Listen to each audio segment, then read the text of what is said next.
Welcome, dear connoisseurs of crime and riddles, to a tale spun from the darkest corners of human nature, a mystery shrouded in the oppressive quiet of a grand, decaying estate.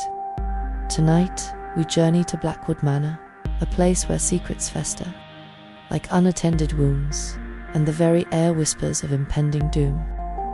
Blackwood Manor stood as a formidable sentinel on the windswept moors of Cornwall, its ancient stones absorbing the ceaseless grey light of England. It was a place of imposing beauty, yet one felt, upon seeing it, a subtle chill that had nothing to do with the coastal breeze. For decades, it had been the domain of Lady Eleanor Croft, a woman whose formidable reputation preceded her like a thunderclap. She was not merely wealthy, she was power, cloaked in velvet and diamonds. Her will as unyielding as the granite upon which her ancestral home was built. Arthur Penhaligon, a mere dilettante in the grand tapestry of life, though some might call me a keen observer, found myself summoned to this bastion of old money and older secrets. Lady Eleanor, an acquaintance from a distant cousin's tea party, had expressed a delicate matter requiring a mind less constrained by conventional procedure than the local constabulary. Little did I know, this delicate matter would soon unravel into a tragedy that would chill the very marrow. The air within Blackwood Manor that fateful morning was heavy, not just with the scent of old wood and beeswax, but with a palpable dread. I had just descended for breakfast when a piercing scream tore through the silence, echoing from the grand hall. It was Miss Adeline Thorne, Lady Eleanor's long-suffering secretary, her voice a raw chord of terror. We rushed to the hall. There, at the foot of the magnificent, sweeping staircase, lay Lady Eleanor Croft. Her frail form, usually so upright and imperious, was now a crumpled heap on the cold marble, her dark velvet dress a somber pool around her. Her eyes, usually so sharp and piercing, were now staring blankly upwards, reflecting nothing. A single, ornate grandfather clock, usually ticking away the hours with unwavering precision, had inexplicably stopped at 8:15. It was a macabre still. Life, the silent testimony of a life abruptly extinguished. Lady Eleanor was dead. The arrival of Inspector Davies, a man of solid build and even solider principles, brought with it an air of grim efficiency. He took in the scene with a professional, no-nonsense gaze, his questions sharp, his movements precise. Accidental fall, perhaps. He mused aloud, more to himself than anyone, as his gaze swept the grand staircase. But one, Arthur Penhaligon, felt a prickle of unease.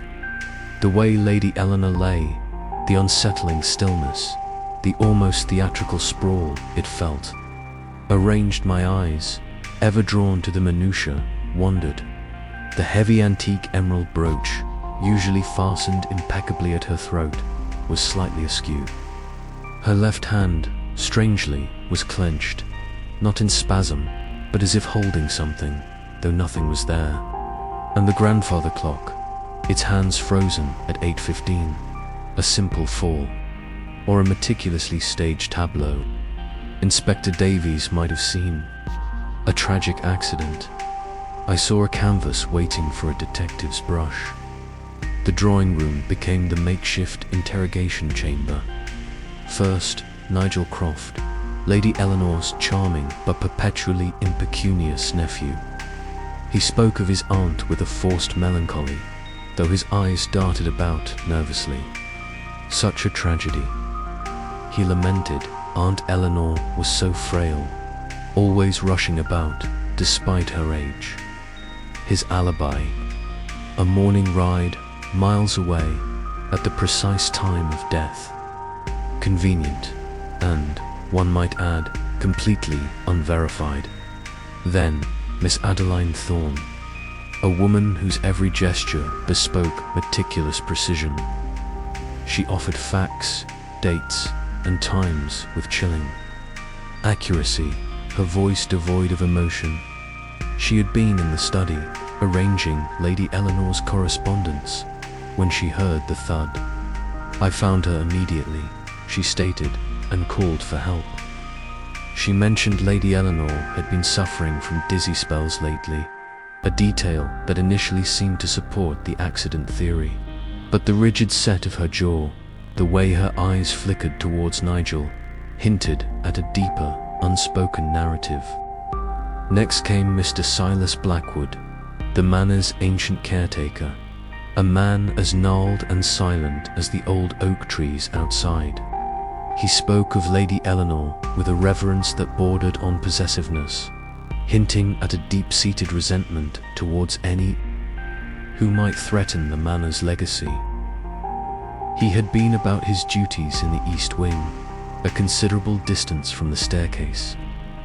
His alibi was as porous as old lace, relying solely on his word. Finally, Dr. Evelyn Reed, Lady Eleanor's private physician, a young woman of sharp intellect and unflappable demeanor. She confirmed Lady Eleanor's delicate condition, a mild cardiac arrhythmia, and the occasional dizzy spell, but stated unequivocally that nothing in her medical history suggested such a severe, sudden fall was inevitable. She had last seen Lady Eleanor the previous evening, administering a sedative to help her sleep. Her voice was calm, her answers precise, almost too perfect. Each person offered a piece of the puzzle, yet none seemed to fit seamlessly. The missing emerald brooch gnawed at me. Such an expensive, personal item. Why remove it? Was it a simple theft, or something more? I recalled the victim's clenched hand. Could she have been trying to protect it? Or perhaps trying to pull it free from someone? I returned to Lady Eleanor's private chambers, a shrine to her meticulous habits. Her dressing table was pristine, yet, as I examined her silver-backed hairbrush, I noticed a few loose strands of her silver hair clinging to the bristles. Lady Eleanor, from all accounts, was obsessively neat. She always had her hair brushed and pinned before she left her room, certainly before descending for breakfast. But the clock stopped at 8:15. If she was already on the stairs, her hair should have been perfectly done. This suggested she was disturbed or interrupted before she finished her morning routine. A tiny detail, but it screamed of an anomaly. And the missing brooch, a sudden, chilling connection formed in my mind. The reading of Lady Eleanor's will was, as always, a stark illumination of motives. Nigel Croft, as expected, was the primary beneficiary, set to inherit the bulk of the estate, including Blackwood Manor and a substantial sum. A look of barely concealed relief, quickly masked by feigned grief, crossed his face. The financial pressures he had been under were common knowledge. A clear motive. Miss Adeline Thorne received a generous but ultimately disappointing annuity. Not the grand sum some might have expected given her years of service. Her face remained a mask, but a subtle clenching of her hands betrayed a hint of resentment. Mr. Silas Blackwood, the caretaker, was left only a small pension, a cruel gesture. To a man who had dedicated his entire life to the manor, his ancient eyes glimmered with suppressed fury. Dr. Evelyn Reed, though a beneficiary of Lady Eleanor's generosity in a previous private trust, received nothing new in the will, her professional composure remaining unbroken.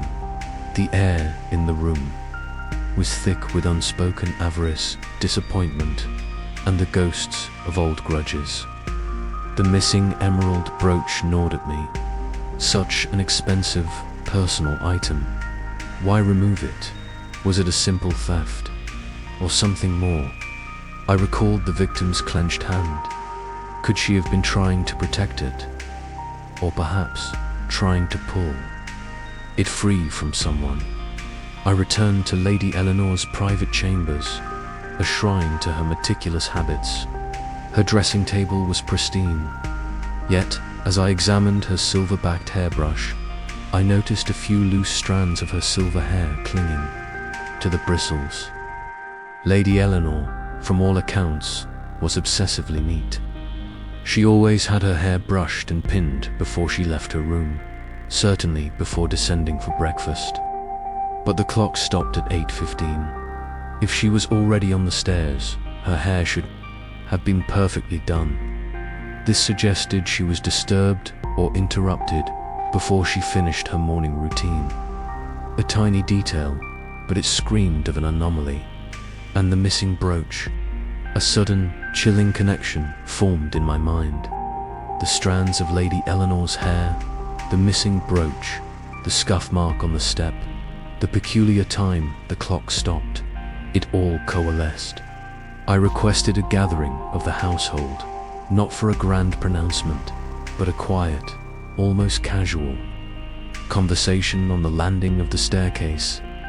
Lady Eleanor was not rushing about, I stated, my voice cutting through the strained silence. She was on her way down, yes, but not fully dressed, her hair unfinished. Someone encountered her on these stairs, someone she trusted enough to allow them to approach, perhaps even to assist her. The missing brooch, it wasn't stolen for its value, not primarily. It was used as a tool, or it revealed a struggle.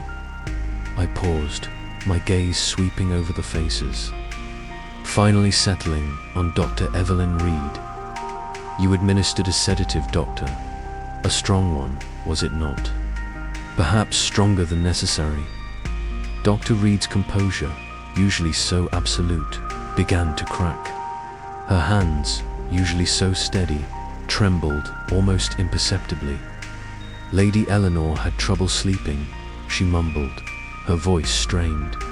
Indeed, I continued, but the sedatives you prescribed, combined with her heart condition, would have left her profoundly disoriented, prone to dizziness, almost paralytic. She wouldn't have been able to make her way down these stairs unaided, especially not in the dim morning light before the household. Stirred, she needed help. And you, Doctor, were the last one to see her, and you knew her routine. The truth, when it finally unfurled, was both shocking and chilling. Dr. Evelyn Reed, the picture of professional calm, had been stealing antique pieces from Lady Eleanor's vast collection for months, replacing them with expertly crafted fakes. Lady Eleanor, meticulous to a fault, had finally noticed a discrepancy, a subtle flaw in a cherished porcelain figurine. She had summoned Dr. Reed to question her, perhaps even to threaten exposure. That morning, Lady Eleanor, still groggy from the overdose of sedatives, had confronted Dr. Reed on the stairs, perhaps even grabbing at her in a desperate attempt to retrieve the brooch, a family heirloom that Dr. Reed was in the process of replacing with a replica.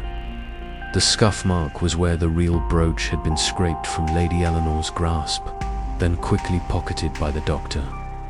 In a moment of panic, Dr. Reed, realizing her deception was about to be revealed, had pushed Lady Eleanor down the stairs. The stopped clock, Lady Eleanor's hand, in its final, convulsive moments, had grazed the pendulum as she fell. Dr. Reed, seeing the opportunity, had then carefully adjusted the scene, removing the real brooch and making it appear as an accidental fall, relying on Lady Eleanor's frail health and the sedative to explain her inability to prevent it. But the unfinished hair, the powerful sedative, the missing brooch, and the faint scuff mark, all whispered of a more sinister truth. Confronted with the evidence, particularly the discovery of the real emerald brooch hidden in her medical bag, Dr. Reed's brittle composure shattered, and she confessed, her voice a torrent of desperate justification. The silence of Blackwood Manor finally returned, but it was a different silence now. Not the oppressive quiet of secrets unshared, but the heavy hush that follows the pronouncement of justice. Inspector Davies, a good man, acknowledged the subtle nuances that had escaped his initial, more practical scrutiny. He thanked me with a respectful nod, a silent recognition of the amateur's unique advantage. As I took my leave of Blackwood Manor, the last rays of sunlight pierced the clouds, painting the ancient stones in a brief, golden glow.